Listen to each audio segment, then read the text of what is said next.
Hi, it's Tartan Taz here, aka Tanya from Tartan Taz Creations. I'm sitting at my lovely clean desk, although I'm sure it won't stay this clean for very long.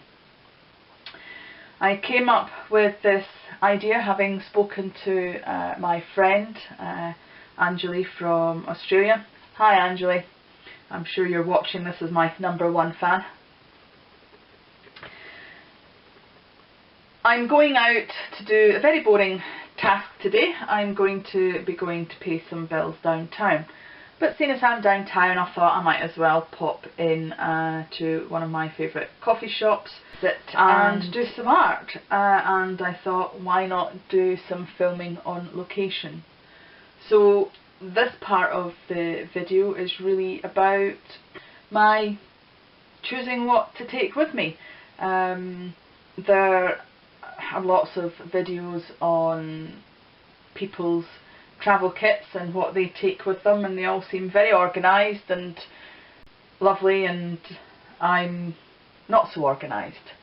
Anyway, moving swiftly on, I would like to start off by showing you my pencil case. This is pretty much what I started carrying about with me. It's an Asda special, Asda's one of our local supermarkets, and there are a variety of different things. I'm not going to take everything out, but I will give you an idea of the variation of things that I have in here. I have just an ordinary lead pencil. I've got a couple, various different sizes. This one is a B lead. I've got some erasers. I have some Pitt pastel pens. Sorry, not pens. Pitt pastel pencils. These are fantastic for drawing on mediums that don't really particularly like lead pencils. I also find them useful to draw when I really don't want to be leaving eraser marks on the paper. These are very forgiving, and because they're a chalk, you can rub them out. I have flex marker pens of varying different colours, mostly flesh colours, as I have been practising a lot of faces. I have just a small selection, maybe a half a dozen or so, of the Faber-Castell or Castell Polychromos pencils.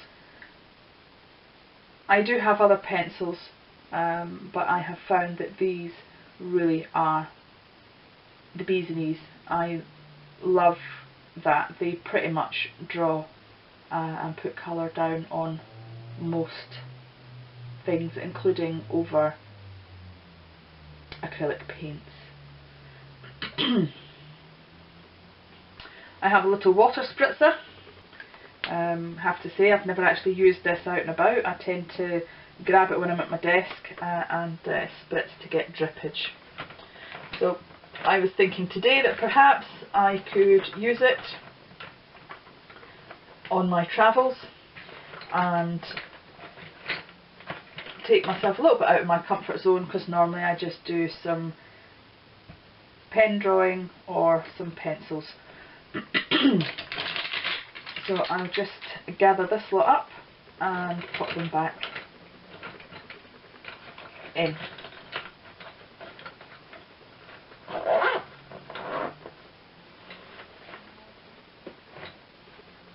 Now I do have a travel journal that I bought from eBay. Can't remember the company's name at the moment, but it's fantastic. I love it. Within it there are a variety of different notebooks that you can slip in and out. So you can make up little notebooks of the type of paper that you want to take with you and slip them in. As you can see, it's just elastic, and it comes with a very handy place marker, although I have to say I've not used it. So here's some of my practice sketches. This, I have to say, is my favourite drawing to date. But we're not here to do a flip through, so let's move on. Now, I don't think I'm going to use my travel journal today, but I'll still take it anyway. But I will definitely be putting my pencil case in. I bought this bag probably about 3 years ago now, and it hasn't been used. I bought it at the craft fair that is annual in Glasgow at the Glasgow SECC, but never actually found a use for it. But today, when I was thinking about my travel kit and wanting to expand it a little bit in order to be able to do it a little bit more when I'm out and about, I thought of this bag as it's wipeable. Just a satchel bag with some pockets, reasonably sized inside, and a zip compartment in here. Okay, so first and foremost, I'm going to pop my pencil case in. Thinking about paper, I first of all thought about the watercolour paper in order to be able to use watercolours. However, as you can see, it doesn't really quite fit flat.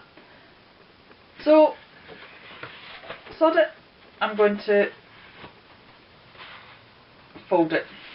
Now, this is not the best quality of paper in the world. I bought it cheap out of a company called The Works, so I don't mind folding it in half, and that will fit nicely in there.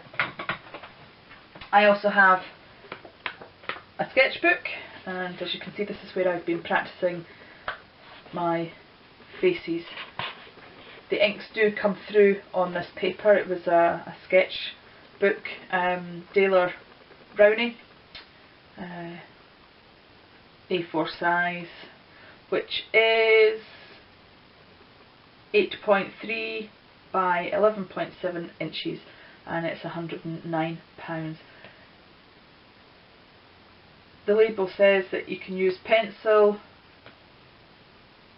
inks, it's acid free, and there are 20 pages. So that fits nicely in, and as I said, I probably won't use it, but I'm going to take it anyway. I think I'll stick that one in there.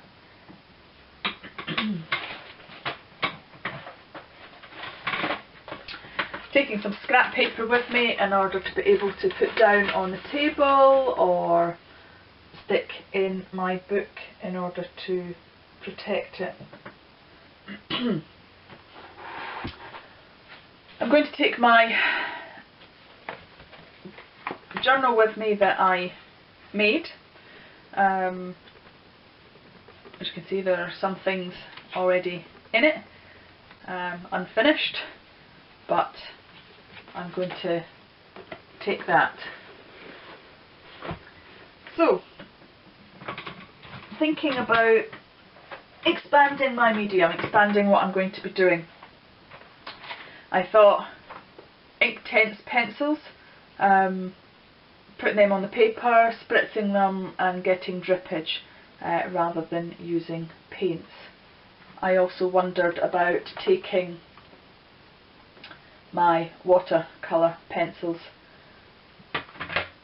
So I will just pop the Inktense and the watercolour pencils in. These were cheap, so I don't know how well these will hold up. So stick them in. I bought this cheap out of a chemist shop in the town. There's already a thing out that I used to make up my own modelling paste. Seems to have gone a bit dry, so lesson learned. Clearly it is not airtight, this container.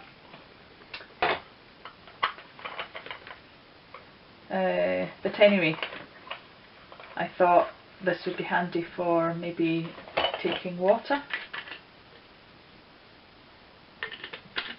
maybe for rinsing brushes. I also thought it might be a good idea to put maybe my paint, if I decide to take some paints with me, in this. I don't know yet. So I'm going to leave that for the moment, because I'm not going to bore you with every single detail of what I'm going to take. I also bought these sponges. I thought maybe I might take a couple of these.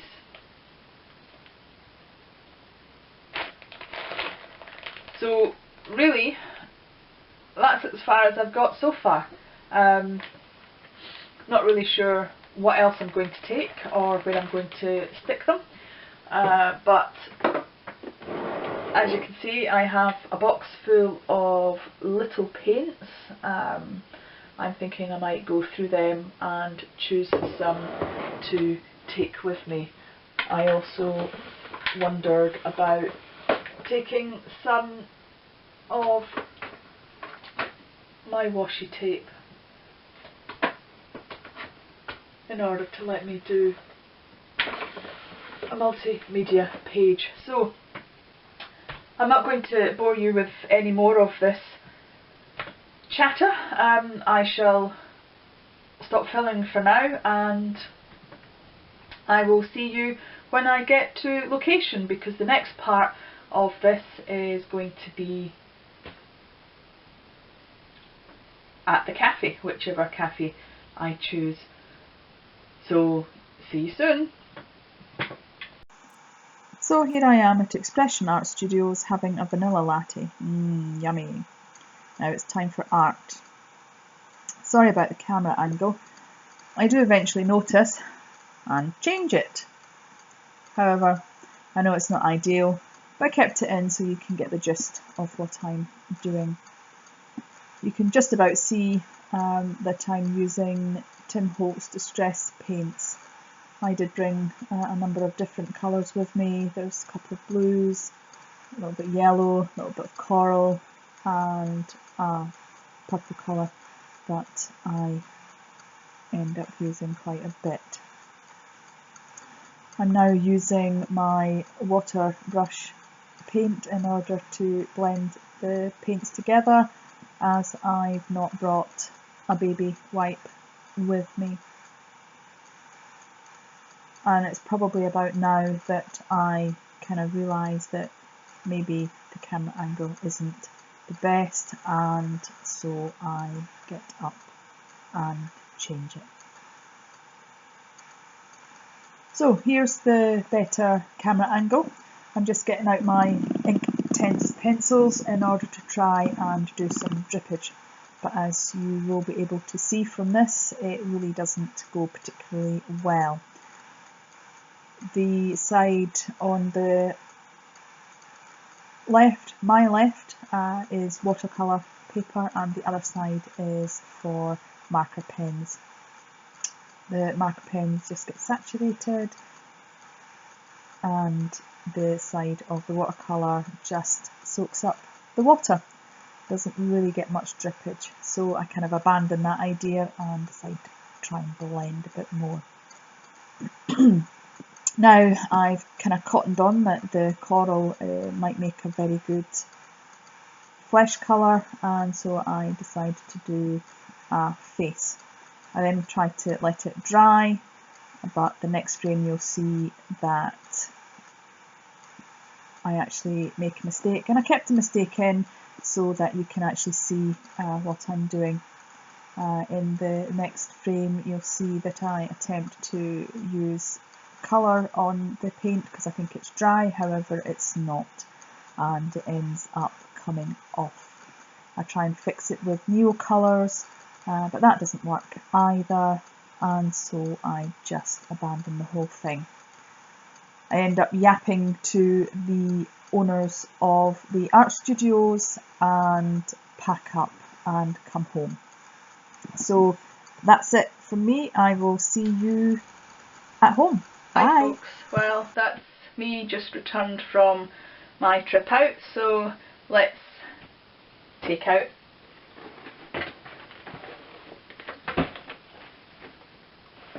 the book.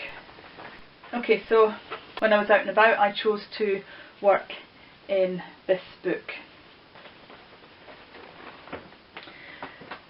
It was certainly an experience, and I certainly learnt a lot.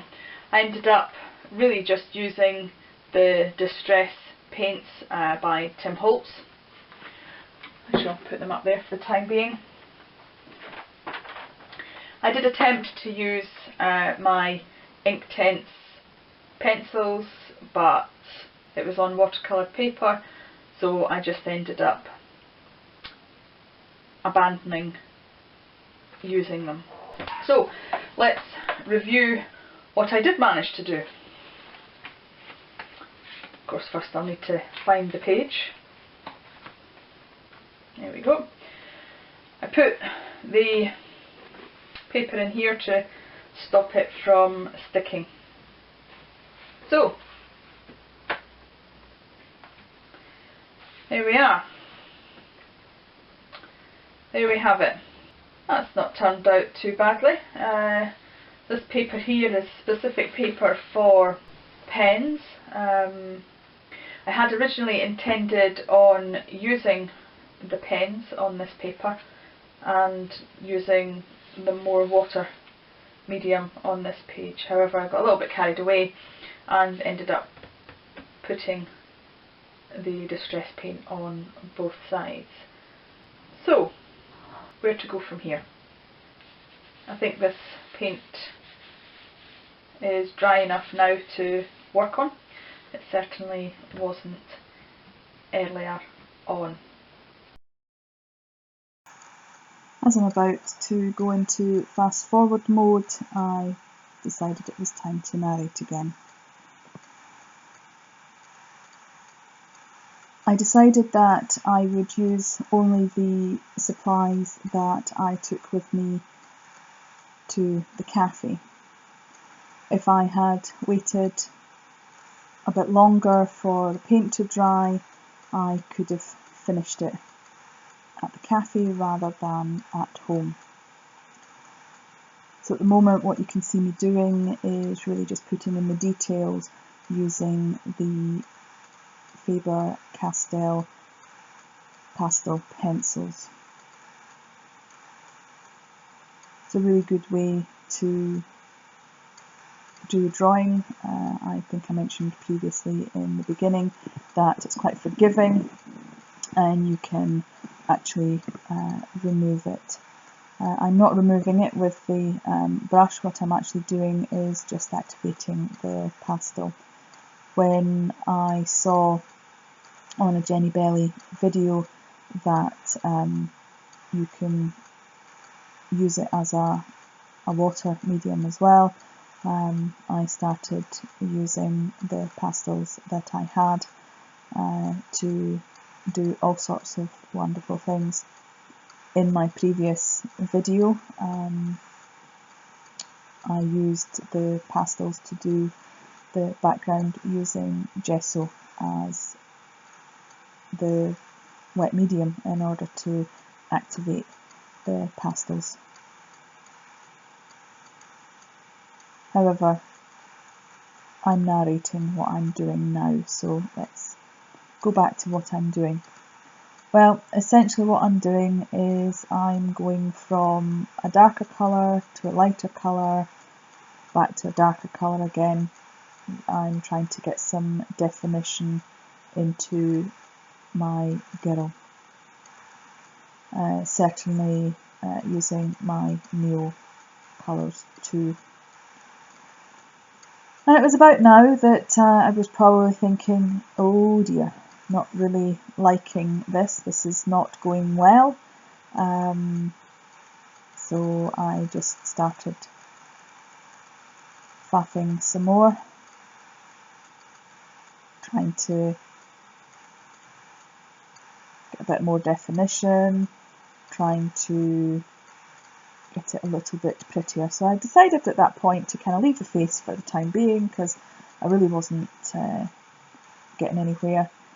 Got out my Inktense pencils and used the purple colour in order to create some shadowing just in the area next to her neck. The Inktense pencil on its own wasn't really quite the right colour, wasn't particularly blending, probably because once the distress paints are actually dry, it doesn't really blend particularly. In fact, it doesn't blend at all. Once they're dry, that's it, they're dry, which is good when you need it. However, it was just simply a case of putting more paint on in order to be able to get a darker colour, but without it being a completely different shade or different looking purple really, and blending it. So just kind of fixing round about the hair and fixing round about the face in order to get a little bit of detail in. Thought I'd maybe try and make her hair just a little bit bigger. I was also liking the effect that I got from the Inktense pencils in order to give curl and definition into her hair, so that's what you see me doing. I'm now blending down at the bottom, again going back to the Distress paints by Tim Holtz. I really like using these. I particularly like using my fingers in order to blend them together. And it's funny, taking a step back, whilst I'm narrating this and watching the video, I realised that actually she looks as if she's in the water, and I hadn't noticed that when I was closer up, when I was doing the detail. I'm just doing the lips at the moment, cheating a little bit because I didn't actually have these pens with me, but you know, I could have because they're very, very portable, so I figured I'd get away with it. Just trying to put a little bit of pinkness into her cheeks using the Faber-Castell Polychromos. I really like these pencils.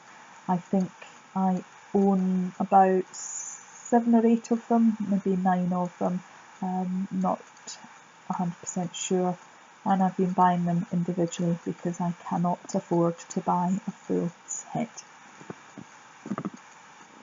So still trying to get a little bit of definition with this girl, and I think it's starting to come together now. I think I'm starting to feel a little bit more pleased about the result.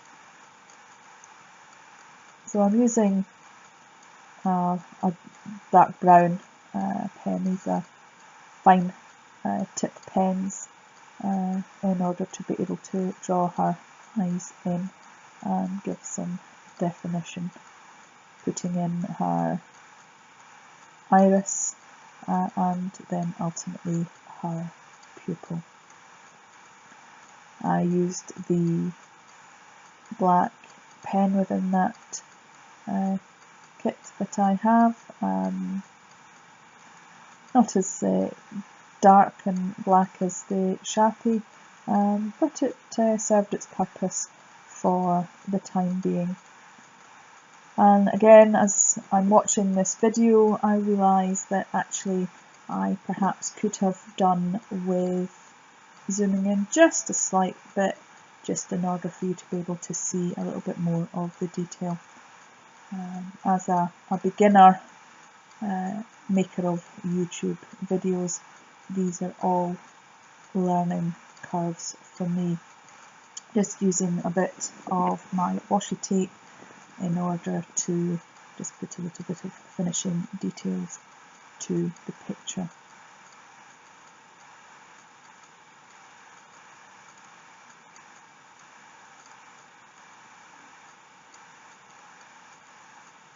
I'm certainly starting to like what I see. Forgive my head being in the way, but as you've probably noticed, I wear glasses, so in order to do certain things I need to be a little bit closer, just using the polychromos ivory, the white, in order to get the eye. I'm now using a dip pen, and you probably noticed that I did actually zoom in. It's just a shame that I hadn't done that a little bit earlier on in the process. However, as I said, it's a lesson learnt, and I can certainly think about that in the future. I did think long and hard about what I was going to write here, and in the end I decided that, as I was inspired by being in an artist's studio stroke cafe, I decided it would be cafe art. So thank you for joining me, and a big thank you to Expression Art Studios.